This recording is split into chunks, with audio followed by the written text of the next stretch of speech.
Let's talk. Giles Brown. A busy little show today, and in fact so busy that we're going live to our man in Catalonia, the guru of all things in Barcelona, Tim Parfitt. Tim, good morning to you, sir. Good morning, Giles. Can you hear me okay? Yeah, There's music in the background. There's music in the background. Well, it's not me, so it must be. Let me just check. Oh, hang on a second. Yes, I'm playing. Okay. Is that better? Well, that's better. I can hear you. How are you? Happy New Year. Well, indeed. I don't know how you say that in Catalan, but probably something, I mean, whatever. Yes, I hope you are well. Hope you had a good one. You obviously survived into the new year. Large celebrations for you, or just a nice quiet one at home? It was great. It went on too long though. It always does, in Spain until after Los Reyes, the Three Kings. Oh, yes. The funny thing with mine was I had a friend coming over, and he's very much into sort of the esoteric, and so he presumed that the Three Kings, procession, i.e., the Magi, was going to be something like Semana Santa, and was saying to me, right, where can I go somewhere that has the full spiritual value of, and it was like, and I was sorely tempted to tell him to go to one without warning him, but then I said, you don't understand. It is a full-on, sugared-up kids mayhem procession. Yeah, well, you also had down in the south the blackface issue again, yes. Didn't you? I don't know. This time, I think it was the regional president. It was, yes, it was, and quite what he's thinking. Yeah, the regional president of the Junta de Andalucía, who's supposed, our mate Juanma Moreno. I mean, literally 10 years ago, the footballer Ruud van Nistelrooy, who was playing for Malaga at the time, got in all sorts of trouble for this sort of thing as well. Yeah. And here we are 10 years later, and the president of the Junta de Andalucía decides that it will be a very good idea to go blackface. Yeah, I mean, no comment, Charles. Well, no comment. My flabber has never been more gasted. That's all I can say. Now, talking of people who should, could, or might know better, one of Spain's institutions has come under attack. This is, of course, Julio Iglesias. If you've never seen the man in concert, if you think that Julio is just all the girls I've loved before, then you haven't been looking at it from a Spanish/Latin American perspective. Julio is massive, isn't he? Well, yeah. I mean, this is we have to stress that these are just allegations, but they're very strong allegations, and it's gone to the High Court in Spain, who are now investigating, and they've confirmed that he is under investigation. It was first revealed by two media outlets, actually, Univision TV, I think, which is based in the Caribbean or Latin America, but also Spain's online newspaper, which is very respectable, El Diario.es, which I think is a very reliable newspaper. And they have unveiled and investigated that Julio Iglesias is facing allegations of sexual assault by two former live-in employees who worked at two of his properties in the Caribbean, actually. One was in the Dominican Republic and the other was in the Bahamas. And these alleged incidents date back to 2021, when Iglesias was living at these two properties. He's now 82. And so this is 4 or 5 years ago now. And yesterday, on Tuesday, Spain's High Court confirmed that it is indeed, examining a sexual violence complaint filed against him. He's made no comment. Both media outlets have reached out to him to see if they can get any denial or any comment at all from him. And other outlets have as well. And he has not made any comment. But as you can imagine, Giles, in Spain, everybody else has. As you said, Julio Iglesias is, I don't know how you describe him. I wouldn't say he's the Cliff Richard of Spain. Oh, no, absolutely. No, I mean, completely. I mean, he's sort of, put it this way. I saw Iglesias play in Puerto Banús in 1985. So this is at the height of begin. I have never seen such a well-dressed audience of grandmothers, mothers, and daughters. No men at all who had gone to see Julio. And this was in his pomp. Yes. This is when he's in his mid-40s, and he played a concert here about 3 years ago. I was in line to buy tickets for another concert, and there were two little old ladies there, and they said, "We want to buy tickets for Julio Iglesias," and the woman said, "Where?" And she pointed and she said, "Ladies, that is the front row in the middle." And they said, "Listen to us, listen to me, mi hija. We only go out one night a year. We're going to spend literally €1,000 because if we're going to see Julio, we want him singing to us directly." And so that is the sort of impact he has. Because he's got a massive place here. He's got a massive place in the sun in just outside Marbella. Yeah, he spends time between Spain and Miami, and obviously in your area.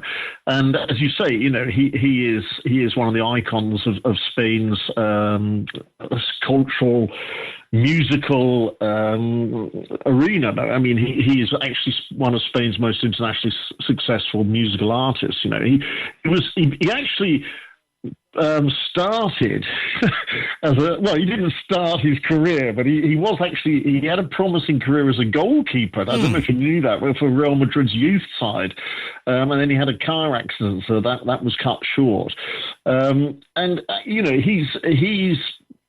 He's recorded with the greats, with Frank Sinatra, Dolly Parton, you name it. He's also actually apparently now he's gaining a substantial following with younger audiences as well with his music. And apparently there's a Netflix documentary in production about him. I don't know if that's going to be affected at all by these allegations.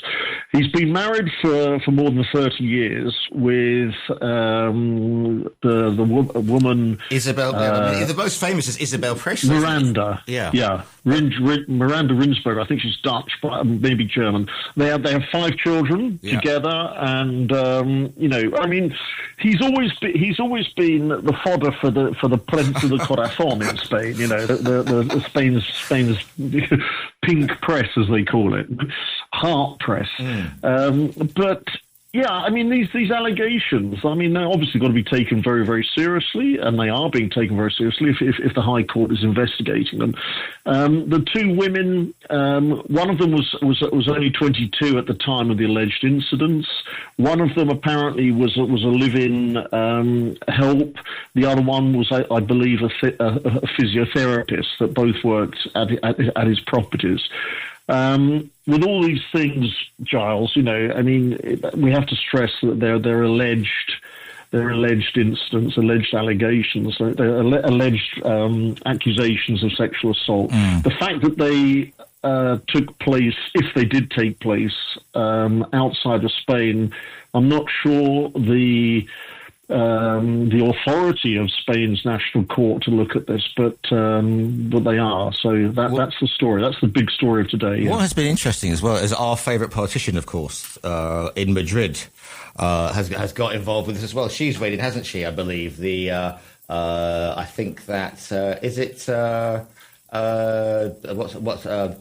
Ayuso. Ayuso's got involved. She's come on board. Yeah, I mean, it's a strange one because all of a sudden you've got, as with everything in Spain, you've got this polarization of comments. As I tried to imply at the beginning, everyone else is making comments about this, apart from the singer himself, or any of his management team.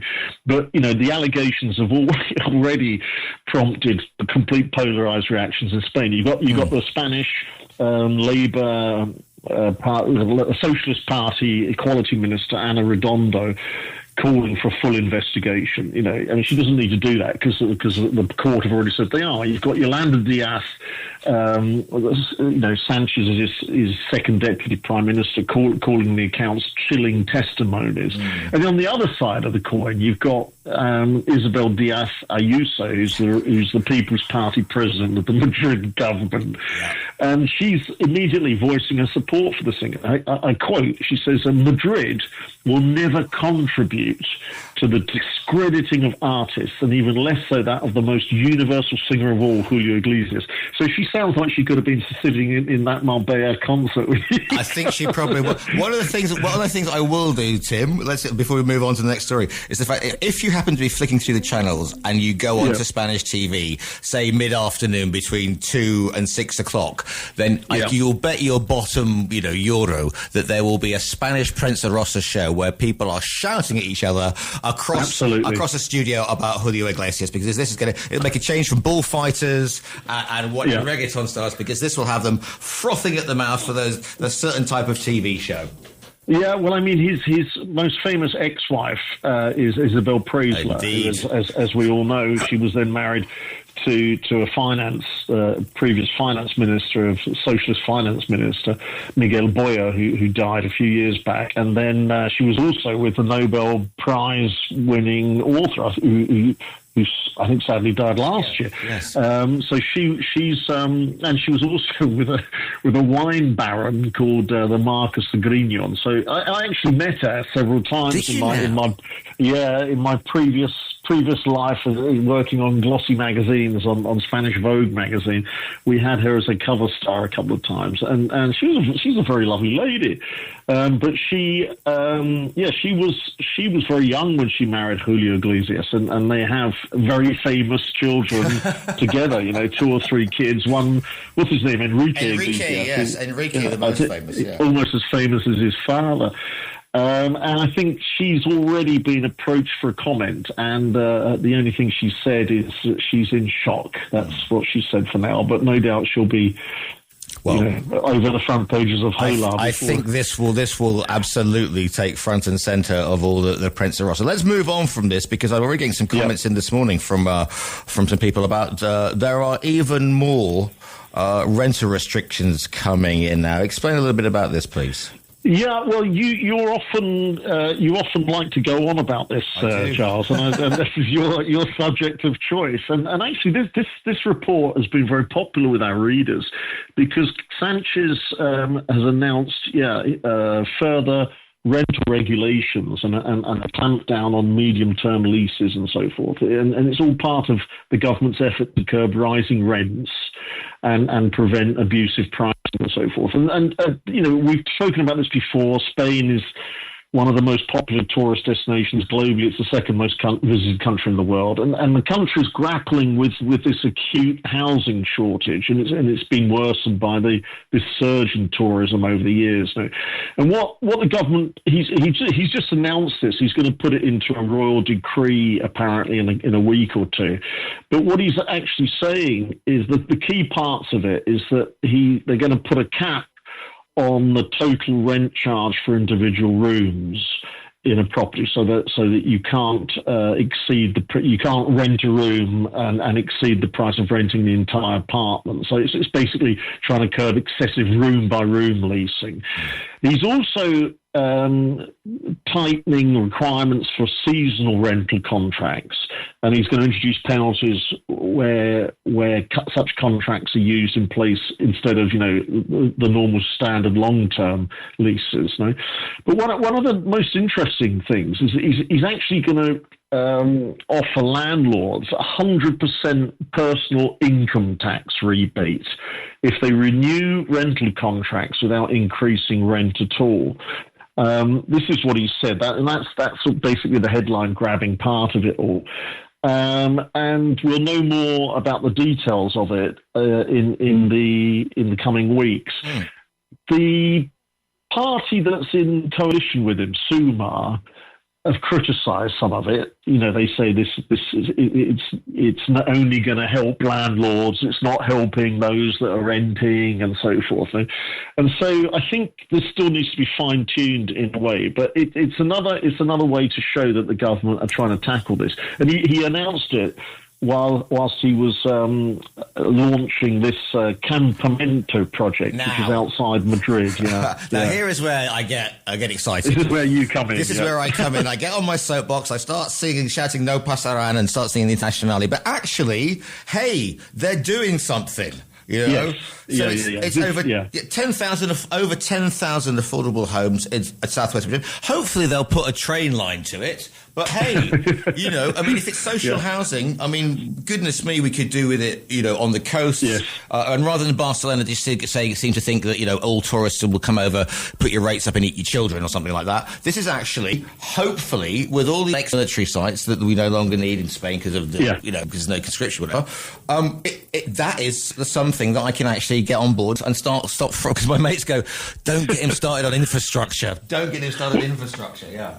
Well, yeah, I mean, you're dead right. They're all former military sites. I mean, we don't need them, but Trump needs them, and maybe he won't if he takes Greenland and so forth. But you're right. This is a former military site on the western outskirts of Madrid, and they're converting it into 10,700 affordable housing units. That's what they said, and the last year, late in autumn last year, Sanchez announced that he was going to spend 1.3 billion, that Spain was going to spend that amount on industrial construction of social housing, which doesn't exist as much in Spain as it does in other European nations now. And so, yeah, this is a big project, and it shows that they are doing something. But as you said, you know, they either need to make sure, well, if it's on the western outskirts of Madrid, surely there should be a train line, as you say, to be able to commute into Madrid to get to work and so forth. But sometimes they build these new urbanizations in areas in the middle of nowhere where there's no work, there's no industry, and you see these roads that they build towards them just left abandoned. You know, so hopefully they've planned this in a better way. Well, we'll see, but because I do like to go banging about that, but let's just see that. No, but listen, because it is needed, and I will go on about that, and I think it's a good thing. Yeah. Let's just because we've only got let's just quickly touch on the Costa del Sol gang that were robbing luxury homes. Tell me a bit more. Yeah, were you targeted, Giles? Or not? No, because I don't live on the. No, you see, I don't live on the Costa del Sol. I live in land. I live up in the mountains, you see. I live in the Guadalhorce Valley, which is like a 30-minute drive from the madness of the coast. That's like saying, don't you live opposite the now camp, Tim? You know what I'm saying? Right. Well, it's the Guardia Civil that have broken up this group, and we got a great photo on the site. Actually, yes. It shows the range of latex masks and wigs. I'm having the wig. I'll tell you that much. I'm having the blonde wig. I think that'll sort my problems out. Yeah. So there's been 5 arrests. And a further 11 people are placed under investigation. And it was a gang operating around in the Marbella and Mijas areas. They also owned properties down there. They controlled several properties, and they were targeting luxury homes, and as the police raided them, their own homes, and they found firearms, boxes of ammunition, high-end vehicles, wigs, and these latex masks, and over 40,000 in cash and other items linked to the crime. So this gang's been broken up. It was called the Operation Disproposito. So that's five alleged burglars off the streets. Listeners, I would say go to the excellent website, SpainInEnglish.com, for the picture alone, because it's slightly disconcerting, in fact, the way, because they would like to lay these things out. So, but it is disconcerting. You've got the wigs, you've got the detached heads, and then you've got the live ammunition. It is quite something. It's a good photo. It's a very good photograph. To keep up with all bits and pieces, of course, there is SpainInEnglish.com, but also the Madrid Connection, of course. Yes, the Madrid Connection. How is that going, mate? It's actually going very, very well. It's going well. There's been some great reviews, and I'm pushing it out there. So I'm hoping to come down to the south of Spain and research the Malaga connection. Right then. In which case we shall get the latex masks and the wigs ready, and I'll see you down there. Tim, always great to speak to you. As always, SpainInEnglish.com is the website. Tim, thank you so much for your time today. Take care, Giles. Great to speak to you.